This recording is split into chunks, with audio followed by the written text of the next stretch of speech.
A very good day to you people. My name is Mohit, and guys, today I'm going to talk about styling Dreamweaver contact forms. Let's start. Let me click on this create new HTML button. Okay, guys, please notice that I'm in the classic workspace, and when I'm in the classic workspace, guys, I get an interface like this where I get a lot of tabs out here and these buttons here. So making sure that the forms tab is selected. Okay, I will click on this first button, the form button, that will insert a red colored dashed area. This is where the form should go. Alright, if you notice down below in the properties, guys, the method is set to post, which is okay. The method could be post or get, and where you see this actions field is where the script will sit that will fire off the form, usually a PHP script, but we will not talk about the programming part at all. We will confine ourselves only to the creation of the form, especially to the way the forms are styled. Alright, so guys, now that I have the form field, I can drop in a table. Now tables will help you set up the form properly. It'll the left hand side and the right hand side fields will align themselves properly under each other. The labels and the fields will align themselves properly when I work with tables. So very good. Let me insert a table. Okay, I will need 6 columns and 2 rows. I'm happy to keep the table width at 500, cell padding the inside space at 5 pixels. Okay, I don't want the header, but I want the caption. I'll call it contact form. Okay, let me then say okay. Alright, let me then start inserting the data, but before that let me select all the rows on the left hand side. So basically I've selected the left column, and let me set the alignment to right. Similarly, let me drag down from the top row to the bottom row like this, making sure that the right hand side column is selected. I will set the alignment or the horizontal alignment to left, and we'll soon see why. Okay, so now I'll click in the first row, first column area, and then I'll click on this text field button, give it an ID name. Now this ID name will not appear in the form, guys, but this will be useful while creating the PHP script and should be used as it is. For the name which will appear in the form, I can use multiple words, I can use spaces. So I'm giving it a label of name space colon, and then I'll say OK, making sure that attach label tag using for attribute is checked on, as well as the position is before item tag. I'll say OK. Next, guys, what I'll do is I'll click on this field area, drag it across onto the right hand side and leave it. Okay, then I'll click on column 1 row 2 area, click on this symbol, the text field symbol, follow the same procedure. Email as the ID, and label which will appear in the form should be email space colon. Let me then say OK, and drop in the field onto the right hand side, and then clicking on the left hand side column, clicking on the text field once again. Let me say I want to capture the website or the person, and the label should be website space colon. Let me then say OK, and let me drop this field onto the right hand side. Okay, guys, but this time I want this specific field to be disabled. Now there could be several scenarios where you would want the field to be disabled, and I would also want to give a hint to the viewer that this specific field is non-operative. Okay, so I'll call it I'll type field disabled out here. Very good. Next, guys, what I'll do is making sure that I'm in the left column, click on the text area this time, give it an ID of comments, and a label of comments as well.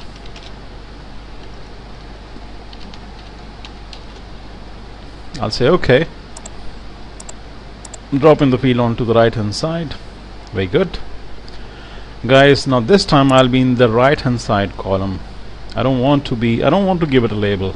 Okay, so this time let me select the checkbox group and let me click on this plus button. The name of the checkbox is like the ID, works just like the ID, and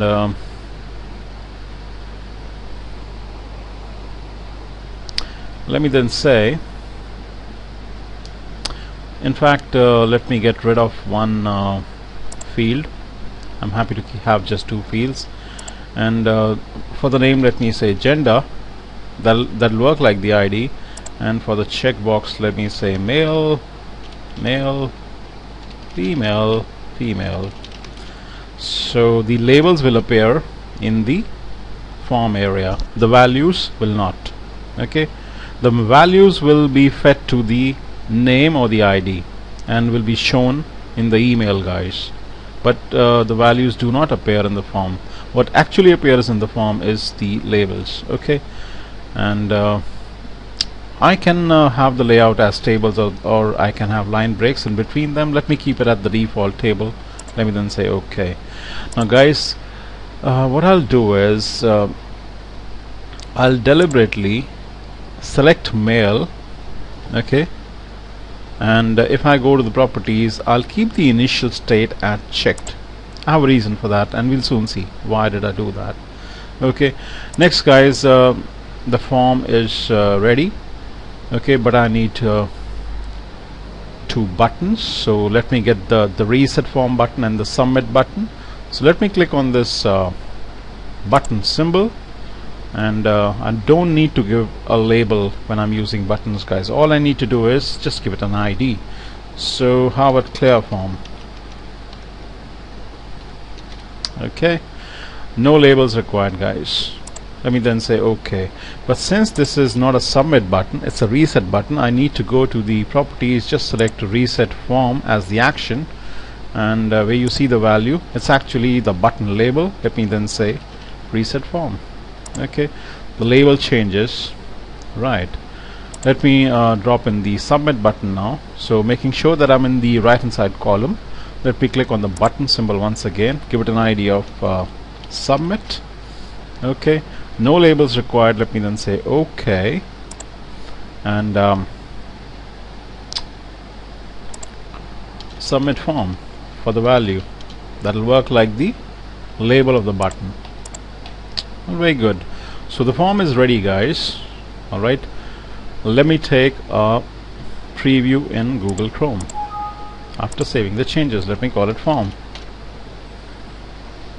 Okay guys, as you can see that the form is ready. So also this third field, which is the website field, is disabled. Okay, I cannot change whatever has been written inside, nor can I delete it, and it has a specific background color, a dirty grayish color. Right, now this dirty grayish color does not appear in other browsers. If I have a look in Firefox, I don't see that background color. Let me check some other browsers too. Let me check Internet Explorer. Okay, although the font looks kind of disabled or grayed down, but the field itself does not carry a background color. Okay, now let me start styling the form, guys. Okay, the first thing that I'm going to do is let me click on this new CSS rule button. Okay, the contextual selector is automatically set to compound, which is fine. Guys, what I'm going to do now is let me set some background colors. I'm going to say input. Okay, then I need to pass an attribute which is text is equal to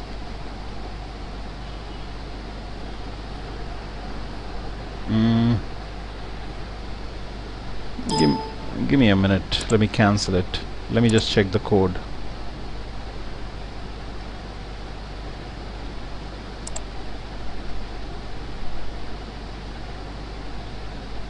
Okay, fine. I'm gonna say input, and then in square brackets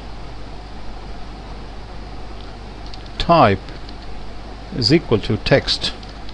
Okay, so basically the rule that I'm going to create now will apply to all the input tags that carry the attribute type which is equal to text. Okay, now this happens with the name field, with the email field, with the website field as well. Okay, now the reset form and the submit form buttons are also carry the input tags, but they don't carry the attribute type is equal to text. So in short, the rule that I'm going to create will apply to the name field, the email field, the website field. It'll skip the comments field. Okay, it will should not apply to the male female checkboxes, and will not apply to the button. Had I just used input, then it would have applied to the buttons as well, which is something I didn't want. So what I've done is I've used attribute selectors here. Okay, then I'm going to say comma. The rule that I'm going to create, I wanted to apply to the input tags as well as the text area, which is the comments field. Okay, and what is the rule that I want to apply? You will soon know. Let me then say okay, go to the background category, go to the background color, and let me choose a background color of, let's say,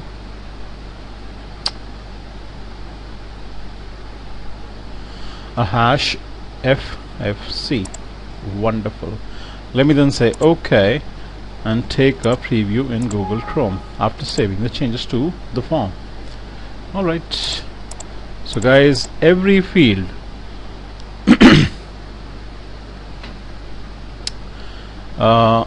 now has a background color, but the buttons are not affected. Wonderful.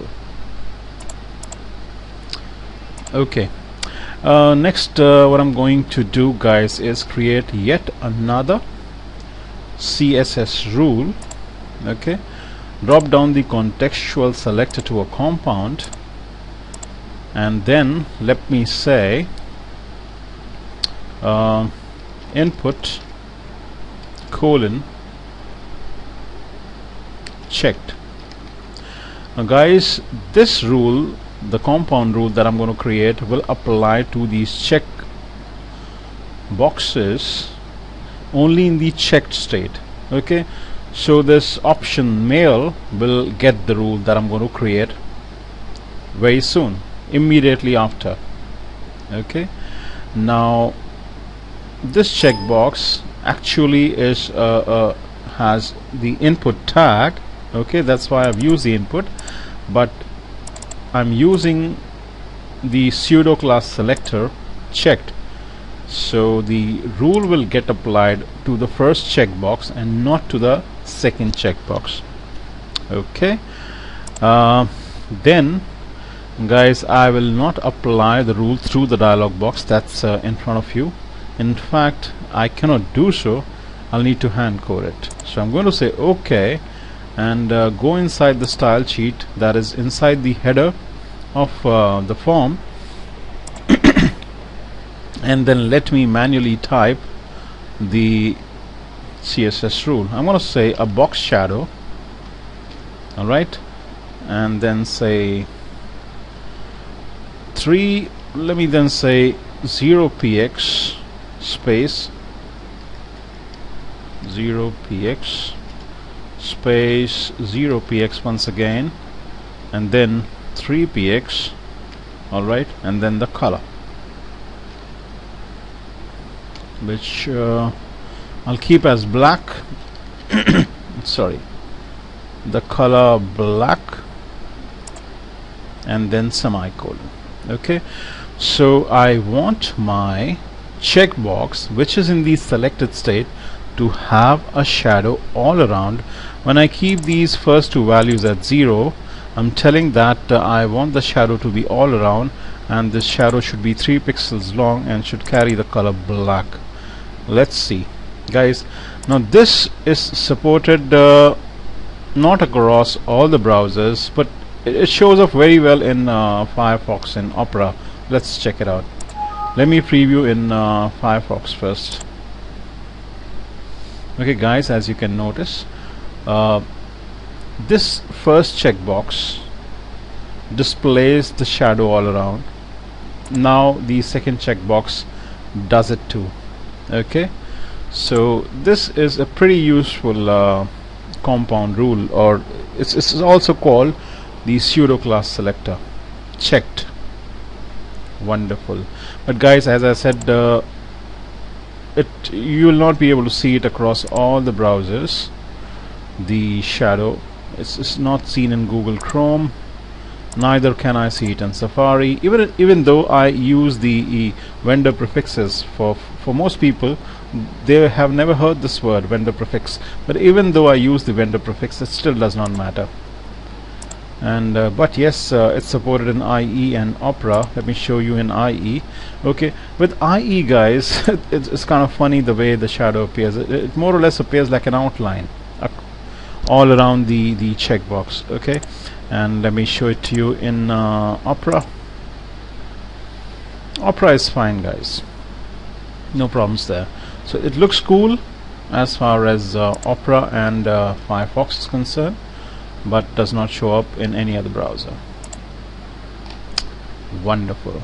Okay, now I'm not done yet with the compound rules. Let me go in with yet another new CSS rule. Drop down the contextual selector to a compound, and this time I'm going to say input, pass in the attribute type equal to text. So basically I'm targeting the name field, the email field, the website field. Alright, and then I want to apply the rule to all these three fields, but only in the focus state. Now guys, when does the field come into focus? When, let's say, the mouse pointer or the cursor is inside that specific field, it has gained focus. When the cursor leaves that field, it goes on blur, and the next field gains focus, and the field just earlier or above it has lost the focus, it goes on blur. Okay, so I'm applying this rule to the name field, the email field, the website field, as long as they have the focus. Okay, comma, then I'm going to say text area. I'm also applying this rule to the text area in the focus state, and the rule that I wish to apply is a background color, and let's say I want the background color to be FC9. Let me say OK, and let me show it to you in the browser. So guys, the moment I tab across these various fields, you can see that the color changes. Okay, so as whenever a specific field comes into focus,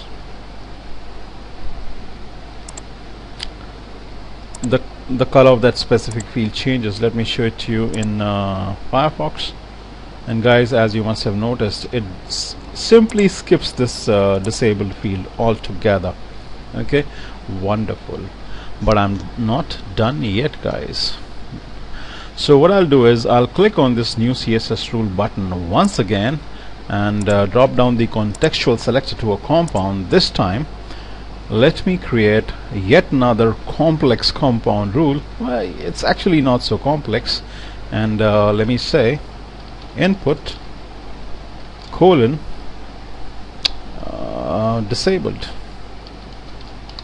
I'm sure you understand that this will apply to the website field, because that specific is the only field that has been disabled. Alright, and what do I really want to do? What I want to do is, guys, I want to give that specific field a dull background color, so the visitor should come to know, should get a fair idea that yes, this has a different background color and probably looks disabled. Alright, let me then say OK and show it to you in Google Chrome. Right, so the website field well and truly looks disabled, guys. Alright, because the color that's carrying, which is a little different from the other colors. Guys, Google Chrome by default has a gray color, but the other browsers do not. That was the reason I thought that will be a good idea to give this disabled field a dirty dull color. Alright, it shows up very well in Internet Explorer. Let me show it to you. In Internet Explorer, look the way the font looks, guys. Actually truly looks disabled. Alright, so I'm almost done, guys. What I'll do now is I'll just give a color to the table and that should be it. So what I'll do is I'll go inside the code view, okay, locate the opening table tag,